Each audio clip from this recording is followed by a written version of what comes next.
Ieder dorp heeft zo wel zijn geheimen. In het programma De Geheimen van onderzoek ik welke geheimen er verborgen liggen in de gemeente Venray.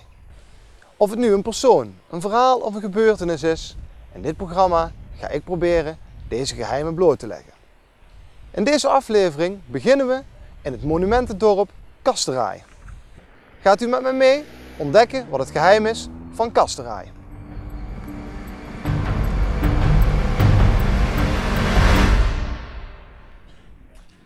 Hallo, weet u misschien wat het geheim van Kasteraai is?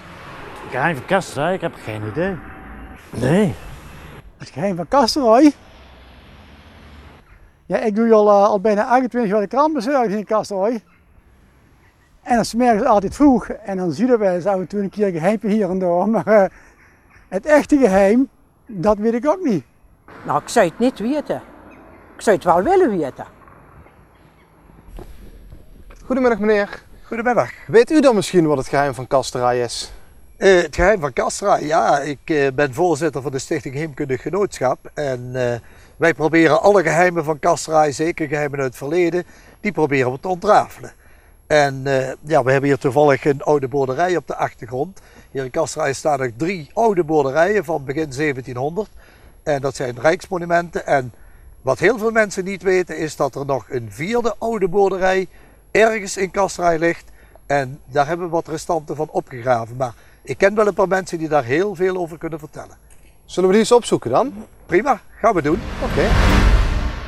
Ik heb net van Jan Strijbos begrepen dat u ons veel meer kunt vertellen over het geheim van Kasteraai. Kunt u ons in het kort eens iets vertellen over die verborgen boerderij? Ja, ik wil dat wel proberen. Ik zal bij het begin beginnen. Dus toen wij vroeger zo'n jongens waren, toen gingen wij al spelen op de berg. Dus met vrienden en zoiets. En ook wel eens zo met mijn vader en moeder wandelen. En dan kwamen we wel eens, wij hebben daar zo'n bosje en daar moet een boerderij gelegen hebben. Maar ja, als kinderen denk je, ja, dat zal wel waar zijn. Maar dat, dus gingen we weer eens een keer mos halen met kerstmis, dus voor de kerststal. Dat mag dan in die bos bij ons.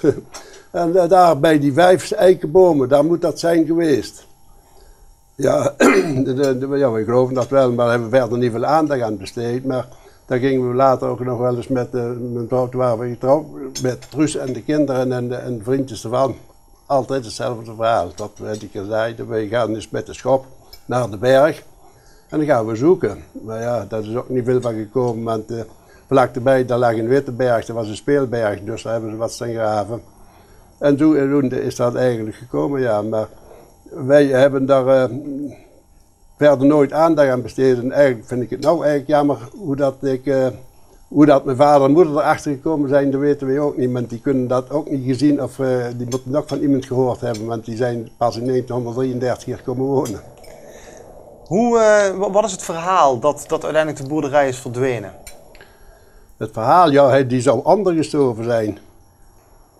Maar ja, ik weet het niet, dus daar kan ik eigenlijk niks van zeggen. Daar liggen wel zandverstuivingen, dus dat zou best kunnen hoor.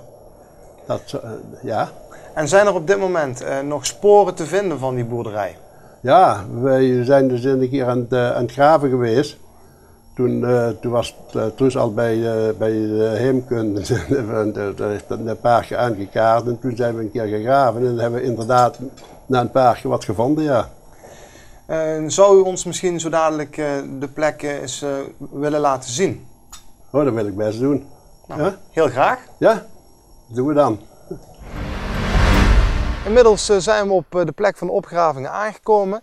Truus, kun jij aan de kijkers wat vertellen over deze opgravingen? Nou, dat is echt jarenlang een geheim geweest. We hebben hier heel veel gewandeld met mijn schoonouders. En die vertelden iedere keer als we hier langskwamen, bij die 5 eiken onder die heuvel, daar ligt een oude boerderij. Die is helemaal ondergestoven nou. En wij hadden met die jongens steeds van, die kinderen waren er ook bij, van die gaan we een keer uitgraven. Maar ja, we hadden wel schopjes, maar dat bleef meestal bij de Witteberg of bij de Zandberg. Tot ik bij de heemkunde kwam en toen kwam dat weer ter sprake. Ik zei, er is iets en er weet helemaal niemand, er ligt een oude boerderij. Die is ondergestoven. Of ze het geloofden, dat weet ik niet. Maar in ieder geval, op een gegeven moment kwam hij Striebers met het idee, we gaan daar graven. Nou, het was gewoon voor ons echt iets, en vooral voor mij, want ik vond het echt een hele mooie plek om iets mee te doen. En hij Striebers en Jan en ik daar naartoe. Maar ja, we vonden eigenlijk helemaal niks. We waren een stukje verder bij die heuvels, daar stonden die 5 eiken. En daar gebeurde helemaal niks. Zand, losse grond. Nou ja, dat was de eerste keer. En dat jullie de tweede keer wel wat hebben gevonden. Is Ja. dat geluk geweest of heb je daarbij hulp van boven gehad? Het zou best kunnen. Want ik ben iemand die ook nog heel veel vertrouwen heeft in Sint-Antonius. Die heeft me al vaker geholpen. Dus ik heb, denk ik, toen ook gewoon gezegd, Heilige Antonius, beste vriend, zorg toch dat wij die boerderij hier vinden. Het kostte ons €5 en die moesten we in Venray in de Paterskerk in een bus gaan stoppen. Hebben we ook gedaan, denk ik. Jan die ging ook weer vol enthousiasme mee. En hij Striebers ook. Hij heeft een hele lange pin gemaakt. En krak, krak, krak, krak. Niks. Nou, en die kwam die van die heuvel naar beneden. En dan in één keer kruts, kruts. Hé, hier liggen stenen. Nou, het was voor ons net of dat we weet ik wat gevonden hadden. Dus wij zien met onze schoppen en met de hand. Dat was toen trouwens aan die kant meer. Zijn we aan het graven gegaan. En we vonden echte oude bakstenen. En toen hebben we dat uitgegraven. En toen over de weg heen kwam die ook wel met zijn pin. Hier kraakt het ook. En daar hebben we dakpannen gevonden. Dus ik denk dat het toch echt deze plek is. Wat altijd het geheim geweest is en wat we toch hier ontdekt hebben. We hebben ook een oude kaart. En op die oude kaart staat die weg ook op. En daar staat ook aangegeven, hier in een familie Rongen gewoond. En die familie Rongen, die had een heel oud boerderijke hier in ieder geval gehad. Hoe die schoonouders van mij dat ooit geweten hebben, dat weet ik niet. Maar in ieder geval, als je het hier ziet, dat ligt ook nog een beetje beschut. En het kan best zien dat het ze gewoon vertrokken zijn omdat er hier geen kostwinning was of weet ik wat. En dat het stilletjes vervallen is en ondergestoven.